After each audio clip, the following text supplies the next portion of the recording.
This year's Tour de France looks absolutely brutal, and some of the sport's best riders tend to agree. Thomas De Gendt has basically said that if the younger riders in the sport continue to make it so hard, he'll essentially retire. Olympic champion Greg Van Avermaet said he was doing some of his best numbers ever and was still getting dropped on some stages. Movistar leader Enric Mas has said that this year's Tour de France has been the wildest ride yet.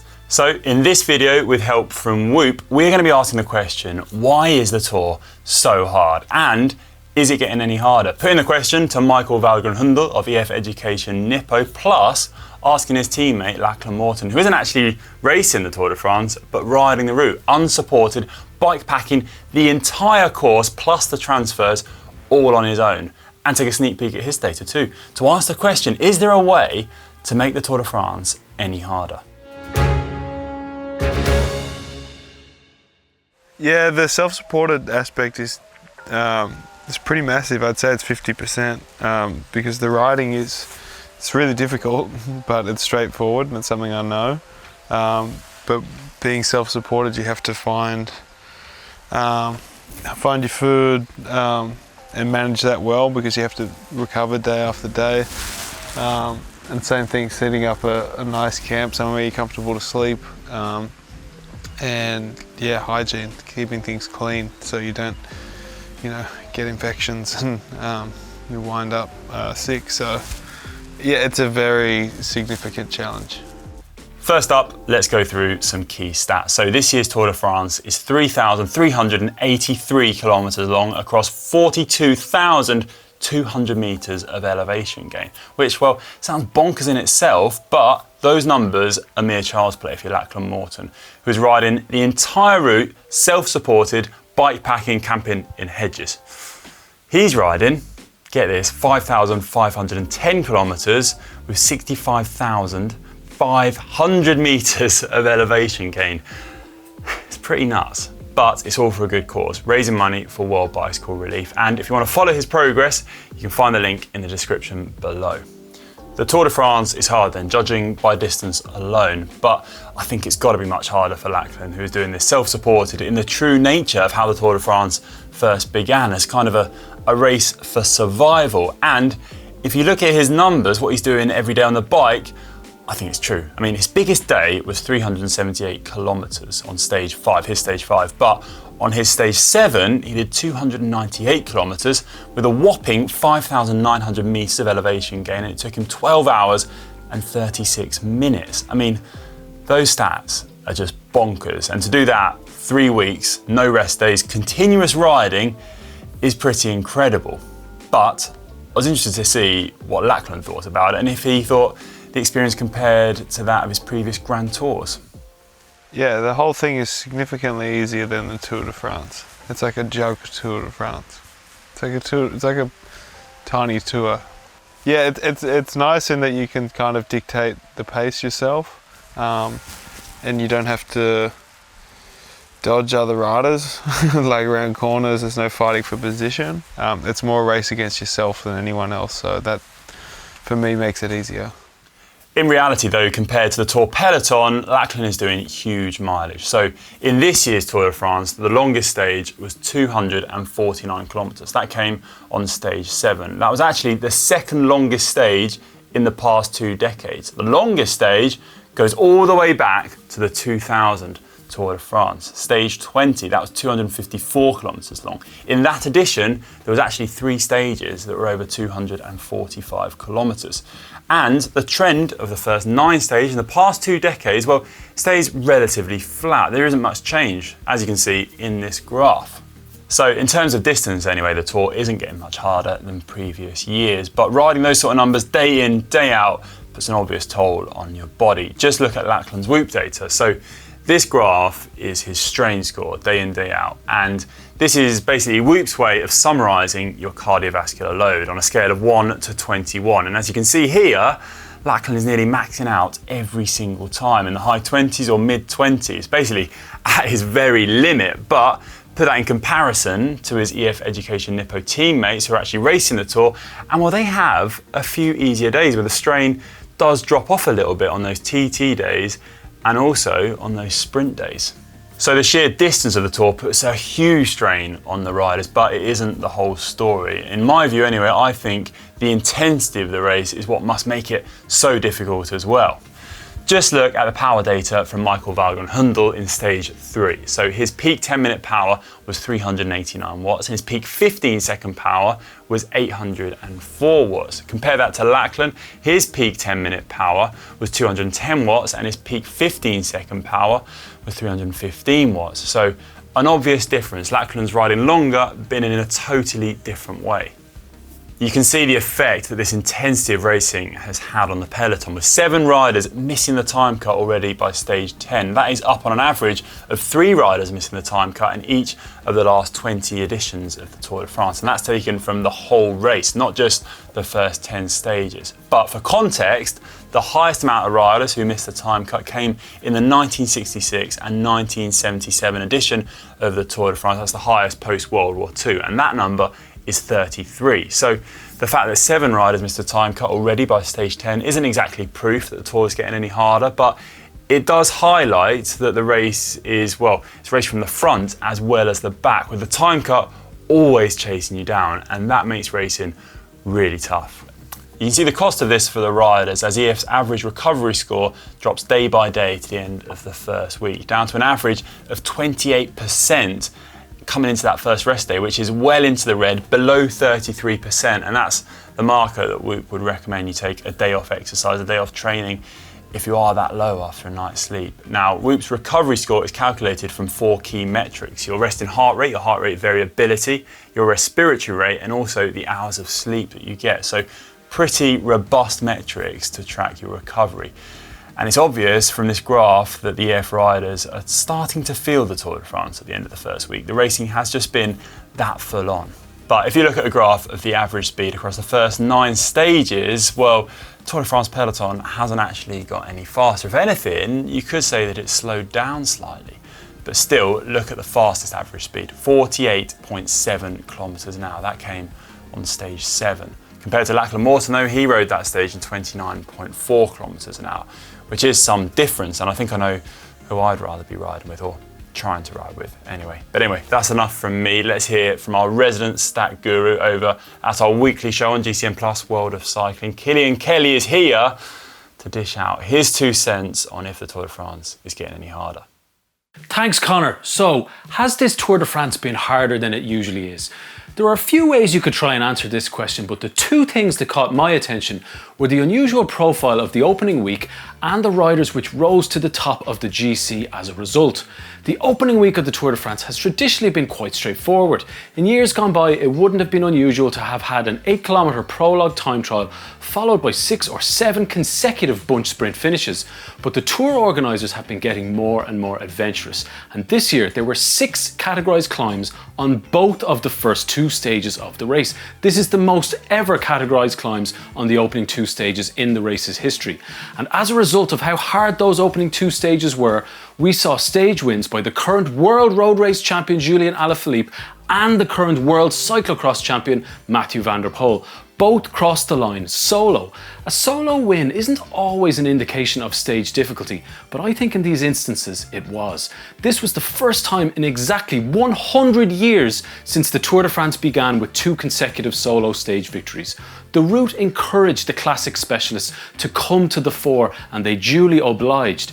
After stages 2, 5, 6 and 7, the top 3 positions on GC were all occupied by riders who had won Monument Classics, cycling's hardest one-day races. So on those various stages, the Monument winners in the top 3 were Alaphilippe, Van der Poel, Wout van Aert, Tadej Pogacar and Kasper Asgreen. These classics hard men made that kind of GC seem normal. It isn't. 3 Monument winners at the top of the Tour de France GC hadn't happened before this year since 1972, when Eddy Merckx, Felicia Gimondi and Raymond Poulador were in 1st, 2nd and 3rd. Also, halfway through this year's Tour de France, we had also seen 29 riders abandon. This was more dropouts at that stage of the race than any tour since 1998. Mad stats. Thank you, Killian. I mean, that's just bonkers, and I think some of the Tour de France peloton will take solace in some of those numbers. But I also think it's an interesting argument that maybe the first week has got harder because traditions have changed. I think if you look at Mario Cipollini, who maybe started the trend of leaving the race before it hit the mountains, you could say that the Grand Tour used to be sacrosanct. You'd start it and your aim was to get to the finish, to make it to Paris. That was the goal of every single cyclist. However, this year we saw Mathieu van der Poel come in and absolutely rip the race up, win a stage, wear the yellow jersey and race really aggressively. But then he went home after 9 stages to go and prepare for the Olympics. Now, Van der Poel is a rider who is head and shoulders above everyone else. And the fact that he only did 9 stages and then went home goes to show why the racing was so difficult. Because if a rider of such talents only has to do 9 stages and not focus on the whole race, the 21 stages like everyone else, then it's no wonder that the racing is a little bit more frantic. And Eddie Merckx, one of the cycling's greats, tends to agree, and he criticised Van der Poel for leaving the race, saying that if he wanted to do the Olympics, he should have prepared in a different way. Yikes. Anyway, look at this chart of how the time gap between the first and last rider has changed over the last 20 editions of the Tour de France. There's a clear trend of that time gap increasing. So is that evidence that potentially there's a greater gap in performance ability of riders at the Tour de France, with the front runners kind of moving away from the rest of the peloton? That could be the reason why the Tour de France racing feels so difficult for some of the riders involved this year. Hey, so here I am in the Tour 2020-21. It's been a hard tour so far. It's hard to compare how the tour is compared to previous editions, but I must say this one so far has been one of the hardest ones in terms of the racing, because it's so uncontrolled. There's not just like one team like back in the days with Ineos or Team Sky just controlling.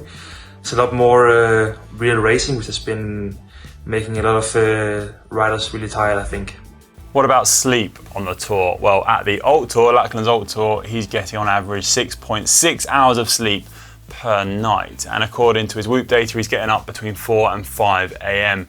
every single morning, which is going to hurt, isn't it? Also, his WHOOP is telling him that he should be getting about 5 hours more sleep than he actually is every single night. So he's in a bit of a deficit. I think he's going to be sleeping for a week when this effort finishes.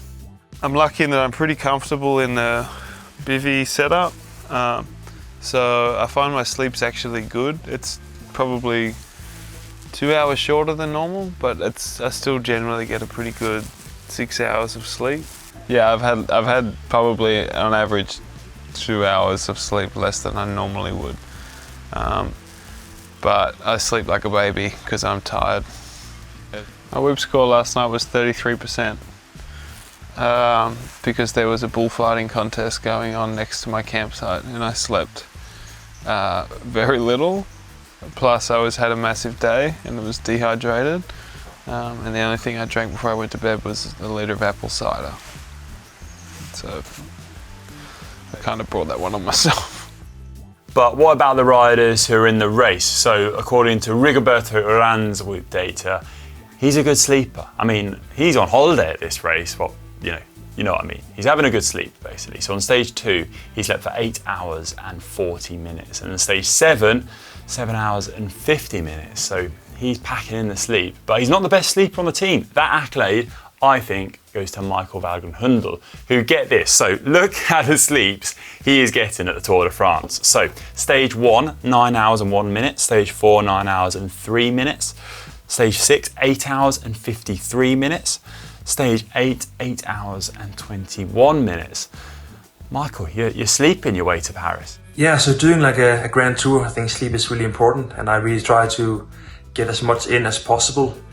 I think I'm a good sleeper, as I learned how to appreciate sleep after having a little kid that wakes you up every hour. Then you find out how important it is, and you just try to get as much in as possible. So I think that's why I'm pretty good in that now.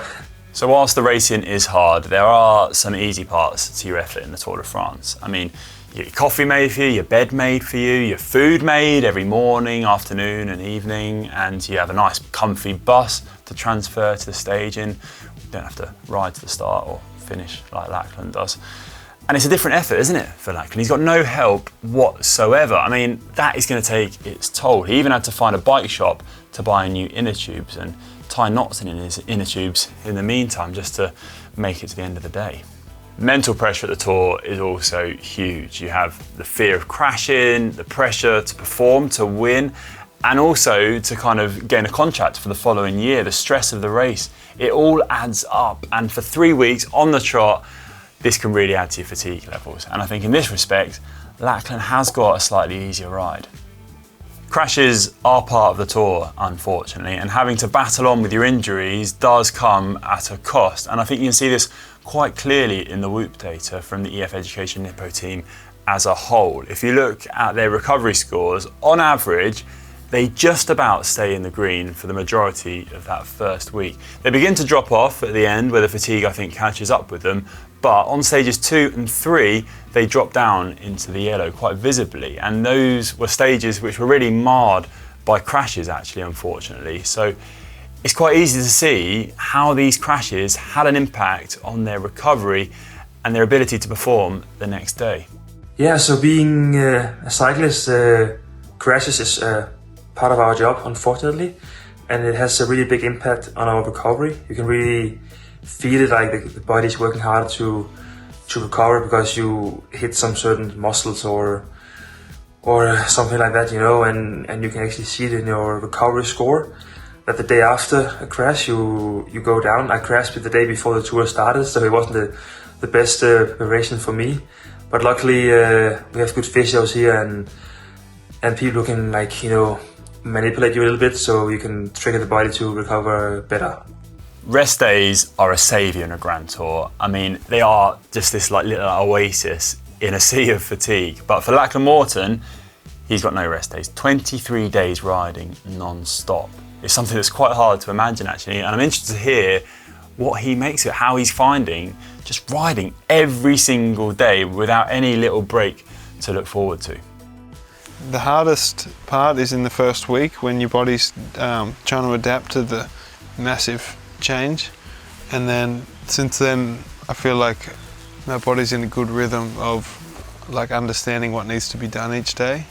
But there's certain things that you just can't, you know, train for. So like your feet, like we're trying to keep them in shape, and you know, like when your neck's tired because you've been riding for 13 hours, things like that, they just start to take a toll, and little things can become big things if you don't like sort of manage them well.